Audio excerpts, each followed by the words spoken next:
휴먼 다큐 레전드 여행 드라마 이 얼마나 아름다운 세상.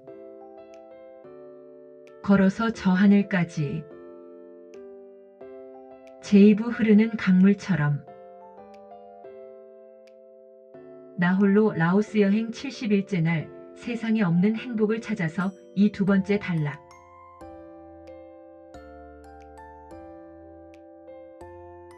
그렇지만 역시 그는 살며시 미소를 지으며 5살 동진 출가를 했는데 지금 당신이 이 여행을 선택한 것처럼 나 역시 내가 살아가는 방법으로 부모에 의해 선택된 것뿐이었다고 했다.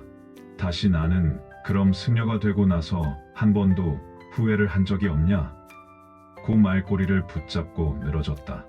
그는 거침없이 매일같이 새벽 이슬을 맨발로 밟으며 탁발을 나가고 해가 지고 나면 음식물을 먹을 수 없는 등 어린 시절 불가의 생활 자체가 생각만큼 그리 쉽지만은 않아. 몇 번이고 도망치려고도 했지만 차츰 견디다 보니 그것도 나의 삶이란 것을 알게 되었기에 지금은 결코 후회하지는 않는다. 고 솔직하게 말했다. 다시 나는 그럼 지금 행복하냐? 고 물었다. 그는 당연히 행복하지 않다 하면서 그렇다고 불행하지도 않다 고 주저함 없이 대답했다. 그리곤 오히려 주춤거리는 나에게 이내 반문과 조언을 하는데 당신이 찾고자 하는 행복이 어디쯤에 있을 것 같나? 아마 내가 알기로는 아무리 열심히 찾아다녀도 지금 이 세상에는 없을 것 같다고 조금은 타이르듯 말하고 있었다. 하지만 물론 나는 세상에 행복을 찾을 수 있는지 없는지는 모른다. 그렇지만 일단 이렇게 찾아보면서 세상을 느끼고 싶을 뿐이다. 그리고 행복보다는 먼저 내 속에 있는 나를 찾고 싶을 뿐이다. 또한 그것은 나를 찾아야 내 마음속 내가 생각하는 행복이 무엇인지를 알 수 있음이기에 우선 나만의 시간을 갖고 나를 찾아가고 있는 것. 이라고 애써 변명 같지 않은 변명을 하면서 나름대로 삼류 순례자 흉내를 내듯 입장을 설명했다. 그러나 그는 다그치듯 스스로를 찾고 있음에는 동의하지만 문제는 이미 당신은 행복하지 않음을 전제로 삶을 살고 있다는 것이 결코 행복할 수도 행복을 찾을 수도 없음이 아닌가 싶다는 것이라고 꼬집었다. 그리고 지금이라도 행복과 불행을 논하기보다는 우선 주어진 삶에 충실할 수 있는 작은 만족을 찾아야 한다며 혹시 찾을 수 있다면 아마 이번 여행이 당신의 삶에 새로운 이정표가 될 수 있을 것이다고 했다. 역시 나보다는 한 수 위의 말들로 반격하고 있었다.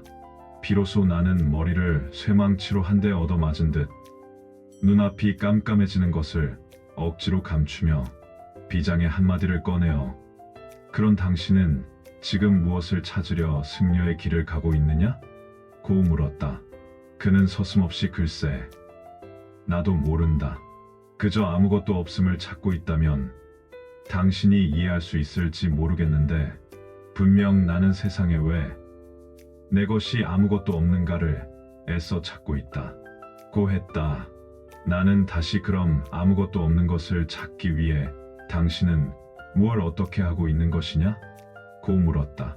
그는 제일 먼저 가지고 있는 모든 것을 다 버려야 하기에 하나씩 버리는 것을 배우며 마지막 남은 내 마음까지 다 버리려고 그 마음을 어떻게 버릴 것인지를 찾고 있는 중이다. 고 했다. 나는 더 이상 아무 말도 할 수 없었다. 그런 내 의중을 헤아리기라도 한 듯 그 역시 더 이상 아무 말도 하지 않고 있었다.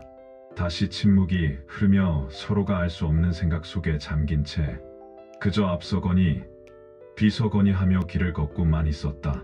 잠시 그렇게 생각에 잠겨있던 내가 다시 무언가 시도를 해보려고 뒤를 돌아봤다. 그러나 그는 어느새 저 멀리 외딴 길로 훌쩍 사라지기 직전 내가 돌아보기만을 기다리고 있는 듯 이내 나를 향해 손을 흔들어 주는 것이었다. 한마디 인사도 없이 나를 외면해 버린 그가 야속하기도 했지만 가는 길이 다름에 어차피 헤어질 수밖에 없고 어차피 처음부터 아무런 약속도 없었기에 각자 혼자로 돌아가 서로의 갈 길을 계속 가는 것은 당연했던 것이었다. 그렇게 그와의 의미심중했던 일문일답의 한 구절들은 잠깐의 인연으로 끝낼 수밖에 없었기에 나 역시 잘 가라고 손을 흔들어 주고는 무겁기만 한 발걸음을 옮겨놓고 있었다. 그런데 마음까지도 버린다는 그 한마디가 귓가에 아리하게 맴돌고만 있어. 과연 마음을 어떻게 버리고 마음도 없이 어떻게 산다는 것인지 도무지 아리송하기만 했다. 그리곤 그래, 여기까지가 나의 한계란 말인가.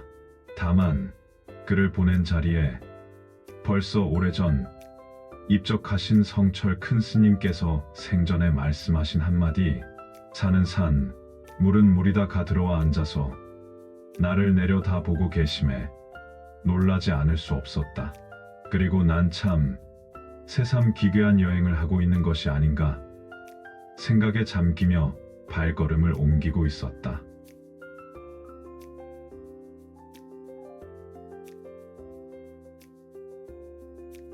감사합니다.